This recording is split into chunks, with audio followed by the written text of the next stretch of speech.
So Paul had came to the Thessalonians, and it wasn't an easy task. It wasn't an easy task to speak to the Thessalonians, for there was challenges. For whenever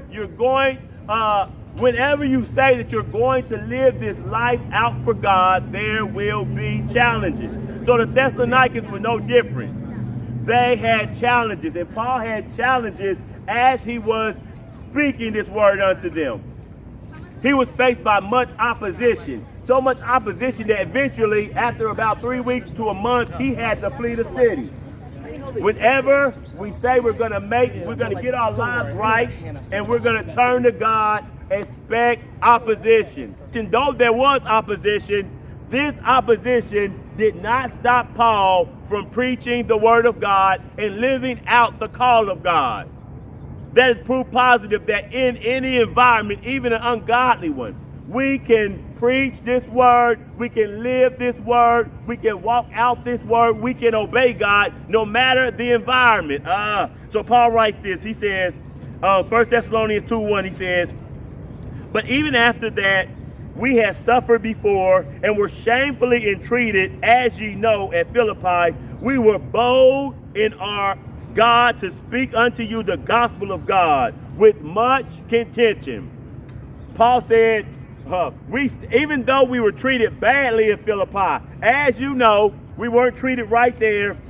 They treated us shamefully, and we had suffered at the hands of the Philippians. However, even in the midst of that, we boldly spoke the word of God with much contention. Paul said that he did not let that, he could have made an excuse and said it was too hard, but Paul said he loved God too much. He loved the people of God too much. He was still going to do what God had called him to do. That is assurance, God bless you, Mel, that we in a generation such as this one can still do what God calls us to do, no matter how difficult, no matter how hard, no matter how tough. Oh, Lord, help us. If we are empowered by God, all things are possible unto us. Oh, we need our Christ. So Paul, in the midst of opposition, he still preached. In the midst of conflict, he still did the will of God. In the midst of struggle, he still completed his assignment. Lord, this is encouraging to all of us. In the midst of battle and opposition, he had fulfilled the will of God in his life. Since Paul was obedient unto God and he spread the word of God in that city, they had received the word of God and they were thus changed. Let me read. I'm coming out of 1 Thessalonians chapter 2, verse 13. It reads like this. It says, for this cause also thank we God without ceasing, because when you received the word of God, which ye heard of us, ye received it not as the word of men, but as it is in truth the word of God, which effectually worketh also in you that believe.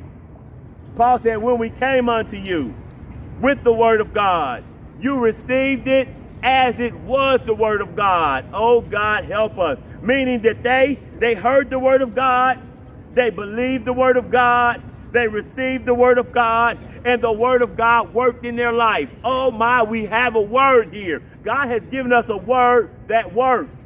Oh, help today. God has given us a word through the Bible itself, and it works. How does it work? It changes a man. Paul said, you believe that this word that we spoke was not of men, but of God. And then he goes on, he said, it which effectually worketh also in you that believe. This word works in them that believe it. Oh, God, help us. Oh, this word works. Oh my goodness, I would that men would understand and know how much the word of God works in a man. The Spirit of God works in a man. It changes men.